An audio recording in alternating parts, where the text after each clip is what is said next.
All right.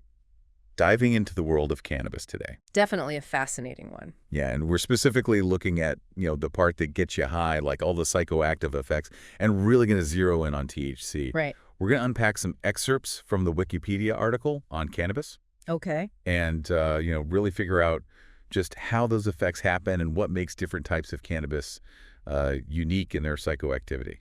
Yeah, it's really interesting how cannabis plants produce all these different chemicals to defend themselves. Oh, wow. And a key group, that we really want to focus on are the cannabinoids. Okay. And they're a big reason why you experience those psychological and physical changes after you consume cannabis. Okay, so cannabinoids are like the key players here. Yeah. But there's so many. Are they all responsible for like the high? That's a great question, and not exactly. Okay. There are two main ones that we really want to zero in on. Okay. THC and CBD. Okay. So THC is the one that's psychoactive, Okay. meaning it's the one that gets you high. CBD, on the other hand, is non-psychoactive, so it might have other effects, but it's not going to give you that classic cannabis high. So different strains of cannabis have been bred to produce varying levels of THC, Exactly. which explains why some are stronger than others. Exactly. Think of it like chili peppers. Yep. Some are mild and some will set your mouth on fire. Yeah. It's the same with cannabis. Interesting. Some strains are bred to have very low THC, while others are incredibly potent. And then, of course, there are extracts like hashish and hash oil, Right. which concentrate those compounds even further. This is getting really interesting. So let's talk about THC and the high itself. Like, what exactly is happening in our brains and bodies when we consume THC? So THC, or to be precise, delta-9 tetrahydrocannabinol, Wow. interacts with our body's endocannabinoid system, Okay. which is this network of receptors that help regulate all sorts of things like mood, appetite, pain perception, even memory. Wow. And what's fascinating is that THC actually mimics anandamide, which is a naturally occurring endocannabinoid. Yeah. So when THC enters the picture, it binds to these receptors and essentially hijacks the system. Oh, wow. And it creates that cascade of effects that we experience as the high. That explains a lot. Yeah. And speaking of the high, how long does it typically last? Uh, I've heard it can vary. Yeah.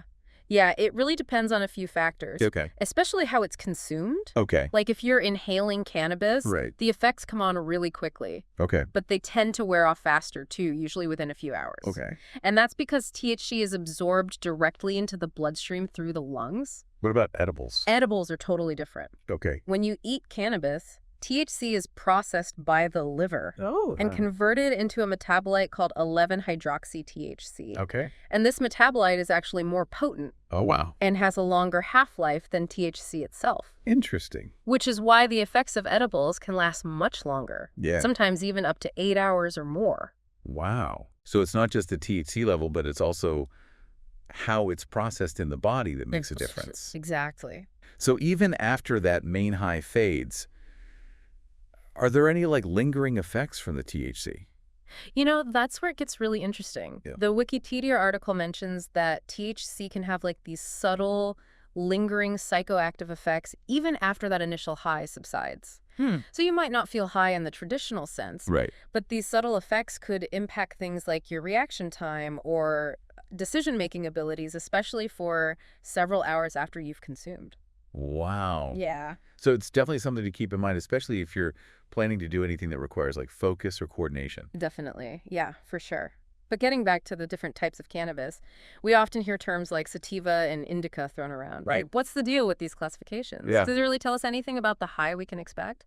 Yeah, that's always been a bit confusing to me. Is it just marketing hype, or Yeah. is there some science behind those categories? Well, there is some science to it, Okay. but it's not as straightforward as you might think. Okay. It all comes down to what are called chemotypes. Okay. Basically refers to the ratio of THC to CBD in a particular strain of cannabis. Okay. And this ratio is determined by the plant's genetics. Gotcha. And it plays a big role in the kind of high you experience. So it's like a genetic fingerprint that tells us what to expect. In a way, yeah. Interesting. So the common distinctions, sativa, indica, and even ruderalis, Right. each have their typical THC-CBD profiles. Okay. So sativa strains are often associated with a more energetic, uplifting high, Okay. while indica strains are typically linked to a relaxing or sedative effect. Right. And then ruderalis is low in THC and often used for breeding purposes. But I've heard that those classifications aren't always accurate.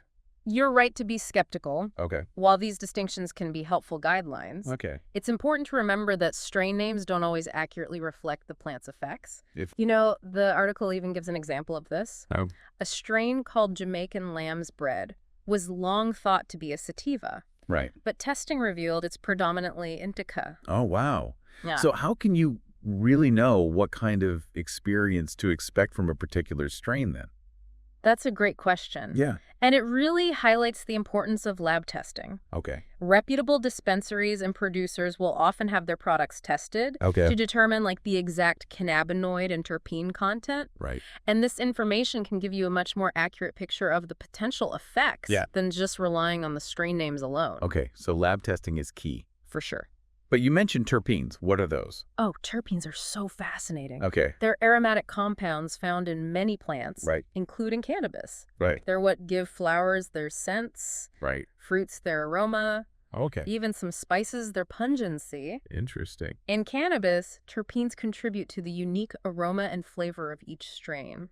But they also play a role in the overall effects. Oh, So some terpenes might enhance relaxation, Okay. while others could promote focus or even uplift your mood. So terpenes add another layer of complexity to the whole cannabis experience. Absolutely. It's not just about the THC, it's this interplay of different compounds working together. Exactly. Imagine an orchestra Okay. where each instrument plays a specific role in creating this harmonious symphony. Okay. THC is like the lead violin, Okay. but the other instruments, like the terpenes, the other cannabinoids, Right. they all contribute to the richness and depth of the overall musical piece. That's a great analogy. Yeah. So we've been focusing a lot on the psychoactive elements, Right. but I know cannabis plants produce all sorts of other compounds. Yeah. What about those? Do they have any noticeable effects? You're right. Cannabis is like this little chemical factory. It produces this wide variety of compounds. Right. As a defense mechanism, aside from cannabinoids and terpenes, there are flavonoids, which are responsible for the pigmentation of the plant Okay. and may also have antioxidant properties. Interesting. But when it comes to the psychoactive experience, the focus is really on those cannabinoids, Gotcha. especially THC and the terpenes.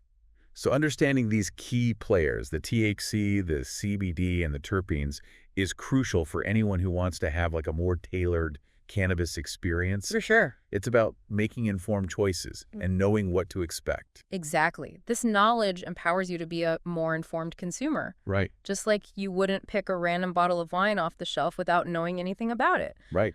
Understanding the different types of cannabis and their chemical makeup allows you to make choices that align with your desired experience. Absolutely. And it sounds like by understanding these different elements, you can actually shape your cannabis experience Absolutely. to be more in line with what you're looking for.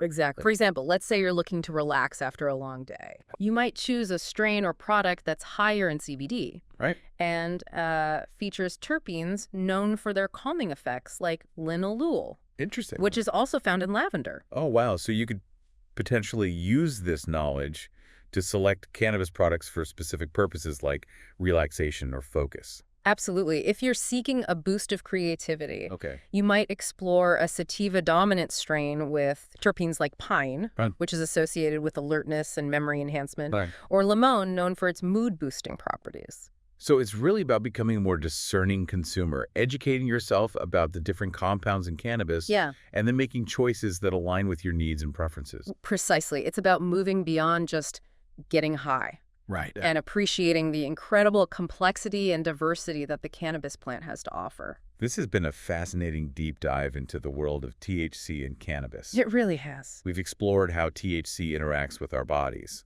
the role of terpenes, and how to use this knowledge to become a more informed consumer. Indeed, it's a reminder that while the high is a significant part of the cannabis experience, it's just one facet of a much larger and more intricate picture. Well, I know I'm going to be looking at cannabis in a whole new light from now on. Me too. Thanks to this exploration, I feel much more equipped to navigate the world of cannabis and make choices that are right for me. And to all our listeners out there, remember, knowledge is power. Keep learning, keep exploring, and as always, consume responsibly. Thanks for joining us on this deep dive.